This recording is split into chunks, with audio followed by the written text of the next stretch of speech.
네, 안녕하세요. 태양광입니다. 오늘은 몇 가지 이야기들을 나눠보려고 오랜만에 영상을 준비를 했고요.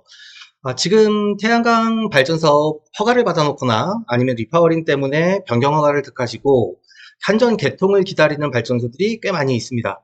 그런데 한전에서 개통이 어떻게 배급이 되고 얼마나 기다려야 되는지 내용을 사실 알 수가 없죠, 우리가. 그래서 한전 개통 문제로 비리도 사실 있었던 게 사실이고, 그러다 보니까 한국전력을 통해서 정보공개 청구를 하시면 됩니다. 우리가 어느 정도를 기다리고 있고 우리 앞에 몇 개가 있고 뭐 지금 개통 현황은 어떻게 되고 이런 것들을 문의를 하시고 몇 개 정도에 기다리고 있는지 뭐 이런 것들도, 아니면 향후 개통 계획이나 이런 것들을 알아야 되지 않습니까? 정보공개 청구를 하면 되는데 지금 한 군데 지자체에서 저렇게 이렇게 답변을 했어요. 접속대기 순번 전체는 정보공개법 제9조 1항 6호 7호에 의하여 경영상, 영업상 비밀 및 개인정보에 관한 정보보호로 정보공개가 어렵습니다. 그런데 접속 순번이 경영상 영업비밀이 아니죠, 사실은. 그래서 우리 민간 사업자들이 접속 대기를 해놓고 접속 순번을 기다리는 거다 보니까 그거는 정보 공개를 해야 되는 게 맞다. 그리고 개인정보가 문제가 된다면 개인정보를 약간 가린 상태로 빵빵 태양광 발전소 몇 년 몇 월 접수 몇 킬로와트 정도 되는 것들은 사실 정보 공개를 해야 됩니다. 그래야 사업자들이 우리 앞에 누가 있고 우리 뒤에 누가 있는지를 알죠. 우리는 개통을 기다리고 있는데 다른 발전소들이 막 공사를 하는 것처럼 보이지 않습니까?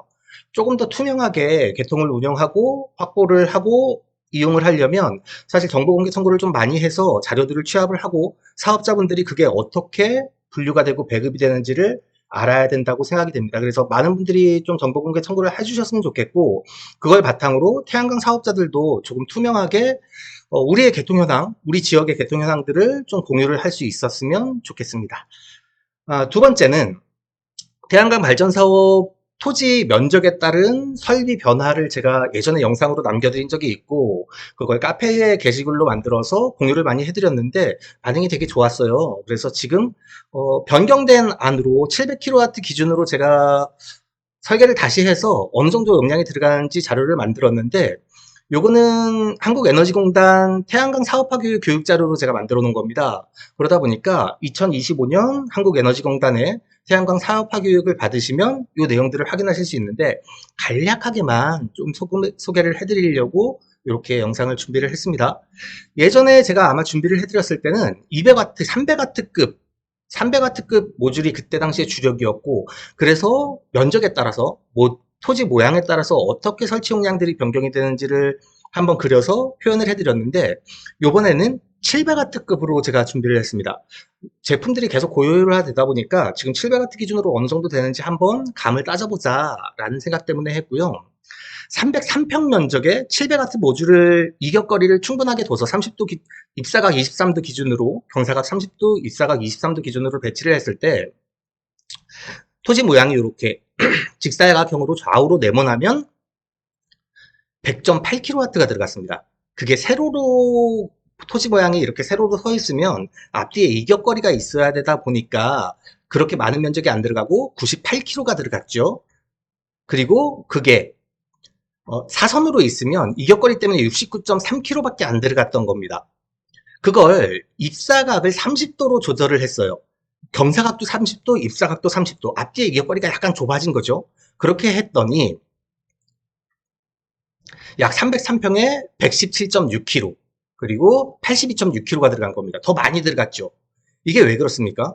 좁은 면적에 더 많은 용량을 넣어야 되다 보니까 이격거리가 이렇게 있어야 되는 것들을, 이격거리를 이렇게 좁힘으로써 한열이 더 들어가거나 조금 더 모듈 배치를 많이 하다 보니 설치 용량이 늘어나죠.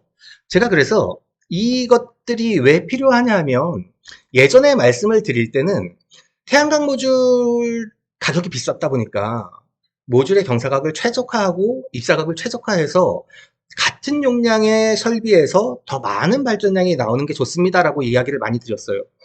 그런데 지금은 이슈가 인허가를 받을 수 있는 토지가 없죠. 그리고 인허가를 받기가 어렵고, 인허가를 받는다고 해도 개통 문제가 있고, 이렇다 보니 지금은 동일한 면적에 더 많은 설치 용량을 넣는 것들이 목적인 것 같아요. 여기에 한몫을 한 게 모듈 가격이 많이 내려왔다는 것도 한몫을 하겠죠. 그러다 보니 입사각을 조금씩 줄이고 경사각을 그렇게 높이지 않고 눕히면서도 발전량을 많이 시설을 하는 것들을 목적으로 하게 됐던 겁니다. 그래서 지금 다시 보시면 모듈 경사각도 15도로 낮추고 입사각도 30도로 낮췄더니 151kg, 137kg, 105kg가 들어간 거예요. 이걸 비교를 해보면 이런 식으로 입사각과 모듈의 경사각과 입사각의 변화에 따라서 설비 용량이 달라지는 겁니다. 이 부분은 사업자들이 명확하게 알고 진행을 하시라는 거예요.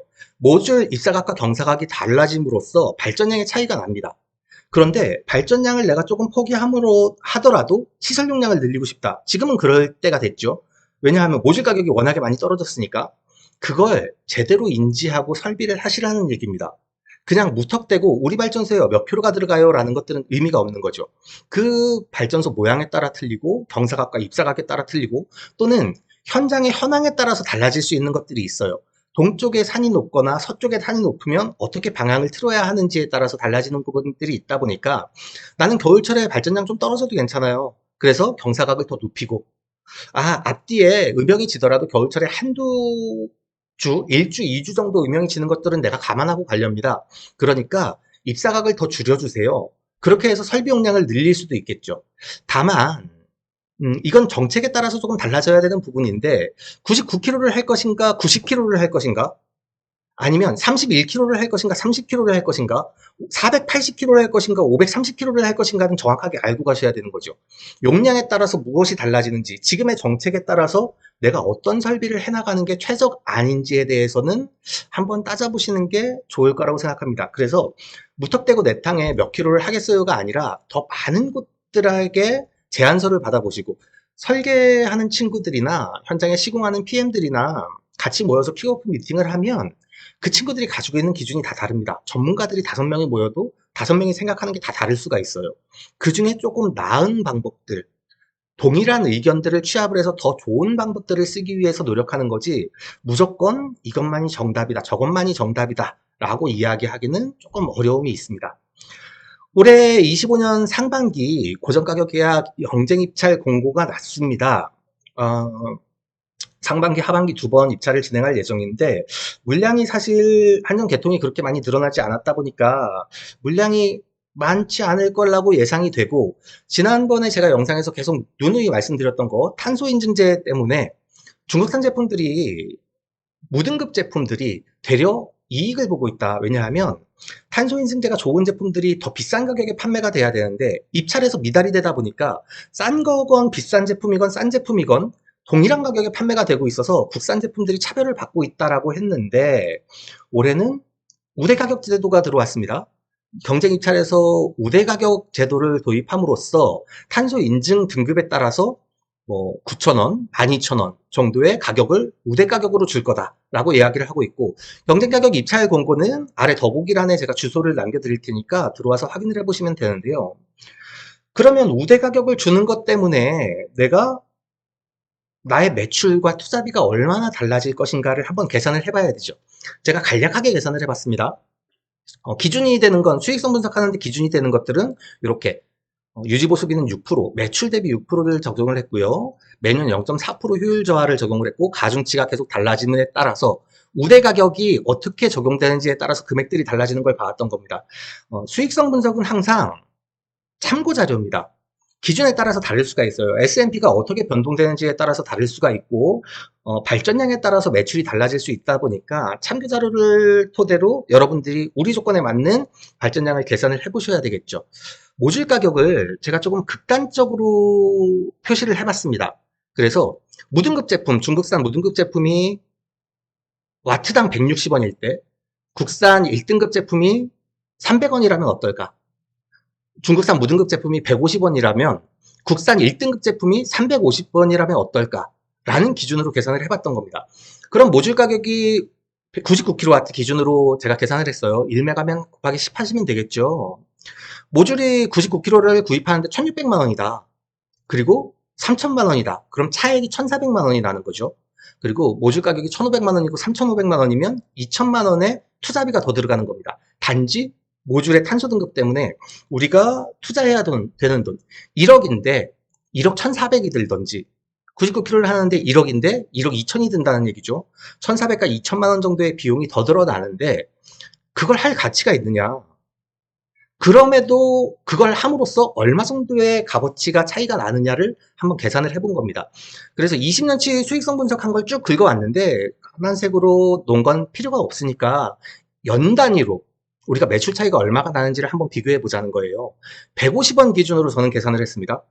그리고 S&P는 120원 기준으로 계산했습니다. 가중치의 우대 가격을 적용을 하다 보니까 어떻게 S&P가 변하는지에 따라서 금액들이 조금 달라져요. 제가 생각하는 표준 금액을 가지고 계산을 했다 보니까 이걸 참고 삼아 여러분들의 조건에 맞는 수익성 분석을 해보시면 됩니다. 150원일 때 우대 가격을 9,000원 받았을 때, 우대 가격을 12,000원 받았을 때의 기준을 제가 정리를 한번 해본 겁니다. 우대 가격을 9,000원을 더 받았더니 1년에 130만 원 정도 이익이 더 났어요. 우대 가격을 12,000원을 받았더니 1년에 170만 원 정도 이익이 났고요. 5년 동안 그 이익을 더해봤더니 650만 원, 860만 원, 10년이 지나니까 1,300만 원, 1,700만 원, 20년이 지나니까 2,600만 원, 3,400만 원의 이익이 더 난 겁니다. 3,400만 원에서 여기 2천만 원을 투자를 더했다면 2천만 원의 투자가 더 들어간 비용을 제외를 해도 20년 동안 1,400만 원의 이익을 더 가져온 거죠. 반면 1,400만 원을 더 투자했을 때의 경우에는 2,600만 원 정도의 이익이 더 났던 겁니다. 단기적으로 한 10년 이내에는 우리가 투자비를 낮추는 게 더 이익이었어요. 그런데 20년을 가고 보니까 우리가 투자비를 더 높이고 탄소 등급 좋은 것들을 하는 게 훨씬 더 이득이라는 얘기입니다. 그런데 여기에서 또 한 가지 감안을 해봐야 될 게 있죠. 물가 상승률도 계산을 해야 되고 화폐의 가치의 하락이 있지 않습니까? 그거에 따라서 어느 정도 금액이 더 적정한 수준이냐를 놓고 보는 겁니다. 이 탄소인증제도가 나오고 입찰 공고가 나왔을 때 제가 제일 먼저 생각했던 게 그겁니다. 아, 중국산은 가격을 조금 더 내릴 여지가 있겠구나. 중국산은 공격적으로 가격을 조금 더 내리면 훨씬 더 경쟁력이 있다라고 얘기를 하겠구나. 반면에 탄소 등급 높은 제품들 같은 경우는 금액을 조금 더 높일 수 있는 여지가 있구나라는 계산이 들었습니다. 국산 제품들도 중국산 제품들도 다 알아요. 이걸 저랑 똑같이 계산을 하고 있는 거죠. 그럼 국내 제품들은 20년 운영하시면 저희께 훨씬 더 이득이에요 라고 얘기를 할 테고, 중국산 제품들은 이만큼 투자를 해서 15년이 지나야 원금 회수가 되는데, 투자비가 추가로 들어가는 비용이 회수가 되는데 저희 제품을 사용을 하세요 라고 얘기를 하겠죠. 그렇기 때문에 모듈 가격이 계속 크고 작게 변동이 될 거고, 정책 변화에 따라서 모듈 가격들이 계속 시장에서 흐릅니다. 그래서 그런 금액들을 우리가 실행하는 기준에 따라서, 실행하는 시점이 언제냐에 따라서 가격들이 많이 변동이 되다 보니까 그 변동 금액들을 한 번쯤 따져보고 고려해 보시는 게 좋을 것 같습니다.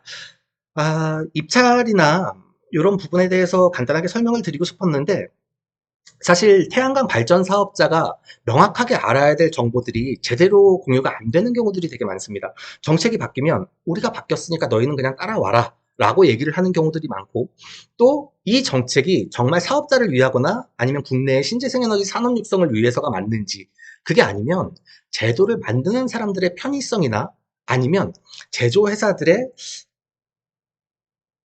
이익이라고 하기에는 조금 못한 게, 제조회사들의 고집과 그냥 단순한 이기심에 따른 게 아닌지 고려를 조금 많이 해봐야 될 것 같아요. 그래서 정책이 변하면 그 정책이 왜 변했는지, 어떻게 변해가고 있는지, 우리가 이 정책에 어떻게 참여를 해야 되는지를 고민을 많이 해야 되는데, 그런 정보 공개가 없다라는 게 너무 아쉽습니다. 그래서 탄소인증제가 정책적으로 반영이 될 때도 미리미리 입찰이 안 됐을 땐 어떻게 돼야 되지? 입찰이 이렇게 나왔을 때 지금처럼 제도가 바뀌었는데, 그럼 우대 가격 제도를 정책으로 만들었을 때, 입찰에 반영을 시켰을 때 시장에서 그 우대 가격 제도에 맞게 제품의 가격이 그냥 달라질 수 있다는 것. 그랬을 때 그 책임을 어떻게 져야 되는지에 대해서도 한 번쯤 고민을 해봐야 되는데, 그런 고민이 없는 것 같아서 조금 아쉽습니다. 정책은 바뀔 테고 계속 바뀌어갈 테고요. 그 상황 속에서 우리들은 참여를 해가는데 어떻게 조금 더 나은 방법으로 참여를 해갈 수 있는지를 계속 토론하고 고민할 수 있는 장이 됐으면 좋겠습니다. 오늘도 간단하게 영상 만들었는데요. 도움되셨으면 좋겠고, 토론이 필요하시면 카페나 더보기란의 댓글로 참여를 해주시면 감사하겠습니다. 고맙습니다. 가짜뉴스와 잘못된 정보들이 넘쳐나고 있습니다. 스팸과 사기꾼 예방을 위해서 참여가 필요합니다. 첫 번째, 3개의 점을 눌러주세요. 두 번째, 신고를 클릭해주세요. 세 번째, 스팸 또는 오해 소지가 있는 컨텐츠를 선택하세요. 네 번째, 대량 광고 또는 사용자를 현혹하는 컨텐츠를 클릭하세요. 다섯 번째, 싫어요를 눌러주세요.